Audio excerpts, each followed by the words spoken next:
जय श्री राधे कृष्ण। आप सभी का आपके अपने YouTube चैनल पे बहुत बहुत स्वागत है। आज से आप सब जो कि श्रावण मास महात्म्य का प्रत्येक दिन सभी अध्यायों का एक एक करके कथा श्रवण कर पाएंगे। हिंदू धर्म में श्रावण के महीने का बड़ा ही विशेष महत्व माना गया है। श्रावण के महीने में भगवान शिव का पूजन करना, भगवान शिव का अभिषेक करना, सावन सोमवार का व्रत और श्रावण मास महात्म्य कथा आदि श्रवण करने का बड़ा ही विशेष महत्व माना गया है।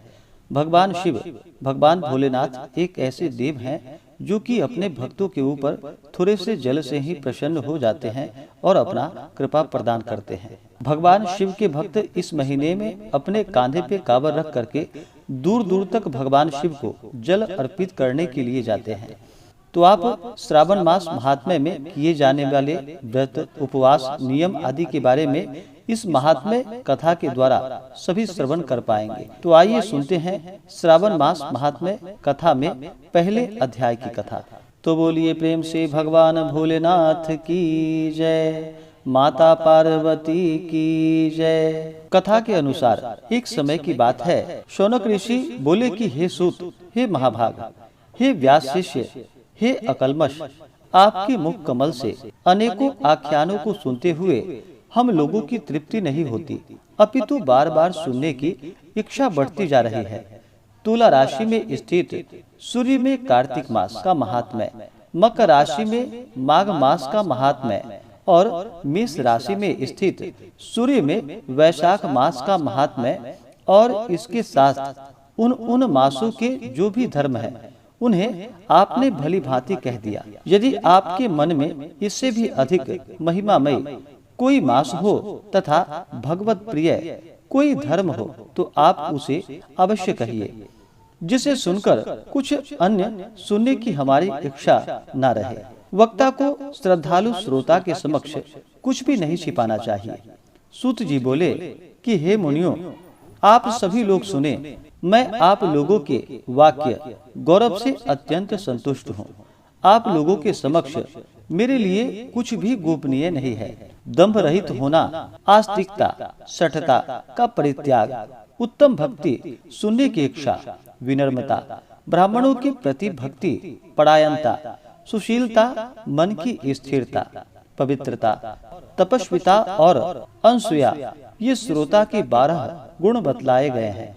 ये सभी आप लोगों में विद्यमान है। अतः मैं आप लोगों पर प्रसन्न होकर उस तत्व का वर्णन करता हूँ। एक समय प्रतिभाशाली सनत कुमार ने धर्म को जानने की इच्छा से परम भक्ति से युक्त होकर विनम्रता पूर्वक ईश्वर भगवान शिव से पूछा। सनत कुमार बोले कि योगियों के द्वारा आराधनीय चरण कमल वाले हे देव, हे महाभाग, हमने आपसे अनेक व्रतों तथा बहुत प्रकार के धर्मों का श्रवण किया, फिर भी हम लोगों के मन में सुनने की अभिलाषा है। 12 मासों में जो मास सबसे श्रेष्ठ, आपकी अत्यंत प्रीति कराने वाला हो, सभी कर्मों की सिद्धि देने वाला हो और अन्य मास में किया गया कर्म यदि इस मास में किया जाए तो वह अनंत फल प्रदान कराने वाला हो, हे देव, उस मास को बताने की कृपा कीजिए। साथ ही लोकानुग्रह की कामना से उस मास की सभी धर्मों का भी वर्णन कीजिए। ईश्वर बोले कि हे सनत कुमार, मैं अत्यंत गोपनीय भी आपको बतलाऊंगा। हे सुव्रत, हे विधि नंदन, मैं आपकी श्रवणेच्छा तथा भक्ति से प्रसन्न हूँ। 12 मासों में श्रावण मास मुझे अत्यंत प्रिय है। इसका महात्म्य सुनने योग्य है, अतः इसे श्रावण कहा गया है। इस मास में श्रवण नक्षत्र युक्त पूर्णिमा होती है, इस कारण से भी इसे श्रावण कहा गया है। इसके महात्म्य के श्रवण मात्र से यह सिद्धि प्रदान करने वाला है, इसलिए भी यह श्रावण संज्ञा वाला है। निर्मलता गुण के कारण यह आकाश के सदृश है, इसलिए नभा कहा गया है। इस श्रावण मास के धर्मों की गणना करने में इस पृथ्वी लोक में कौन समर्थ हो सकता है, जिसके फल का संपूर्ण रूप से वर्णन करने के लिए ब्रह्मा जी 4 मुख वाले हुए, जिसके फल की महिमा को देखने के लिए इंद्र 1000 नेत्रों से युक्त हुए और जिसके फल को कहने के लिए शेषनाग 2000 जुहुआओं से संपन्न हुए। अधिक कहने से क्या प्रयोजन? इसके महात्म्य को देखने और कहने में कोई भी समर्थ नहीं है। हे मुने, अन्य मास इसकी एक कला को भी नहीं प्राप्त होता। यह सभी व्रतों तथा धर्मों से युक्त है। इस महीने में एक भी दिन ऐसा नहीं जो व्रत से रहित दिखाई देता हो। इस माह में प्रायः सभी तिथियां व्रत युक्त है। इसके महात्म्य के संदर्भ में मैंने जो कहा है वह केवल प्रशंसा मात्र नहीं है।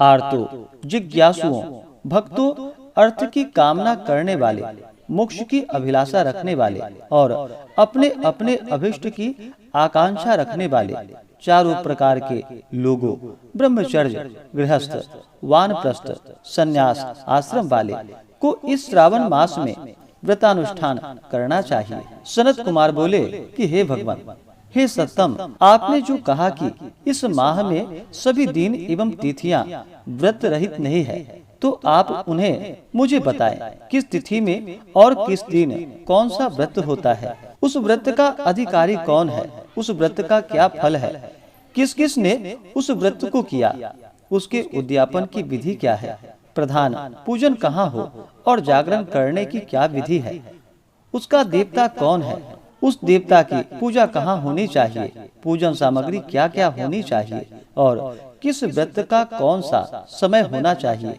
हे प्रभु, वह सब आप मुझे बतलाएं। यह मास आपको प्रिय क्यों है, किस कारण यह पवित्र है, इस मास में भगवान का कौन सा अवतार हुआ, यह सभी मासों में श्रेष्ठ कैसे हुआ और इस मास में कौन कौन धर्म अनुष्ठान के योग्य है। हे प्रभु, यह सब बतलाइए।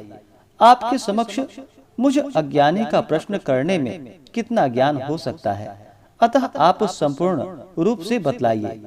हे कृपालु, मेरे पूछने के अतिरिक्त भी जो भी शेष रह गया हो उसे भी लोगों के उद्धार के लिए आप कृपा करके बतलाइए।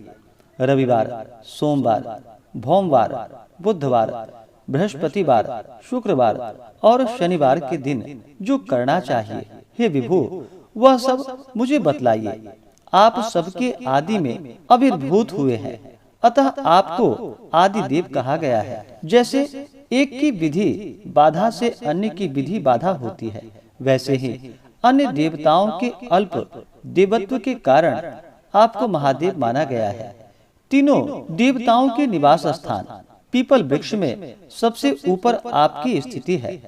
कल्याण रूप से होने के कारण आप शिव हैं और पाप समूह को हरण करने के कारण आप हर हैं। आपके आदि देव होने में आपका शुक्ल वर्ण प्रमाण है, क्योंकि प्रकृति में शुक्ल वर्ण ही प्रधान है, अन्य वर्ण विकृत है।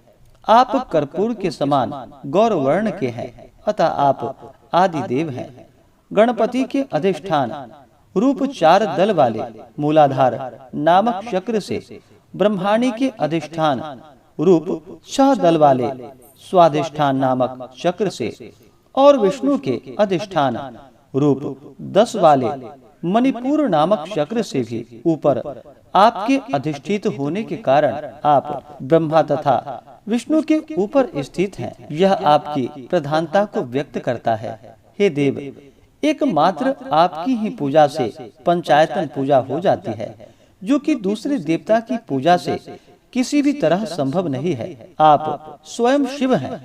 आपकी बाईं जांघ पर शक्ति स्वरूपा दुर्गा, दाहिने जांघ पर गणपति, आपके नेत्र में सूर्य तथा हृदय में भक्तराज भगवान श्री हरि विराजमान हैं। अन्न के ब्रह्मा रूप होने तथा रास के विष्णु रूप होने और आपके उसका भोक्ता होने के कारण, हे ईशान, आपके श्रेष्ठत्व में किसे संदेह हो सकता है। सबको विरक्ति की शिक्षा देने हेतु आप शमशान में तथा पर्वत पर निवास करते हैं। पुरुषोक्त में उता मृतत्वश्य शानो इन मंत्रों के द्वारा प्रतिपादन के योग्य हैं, ऐसा महर्षियों ने कहा है।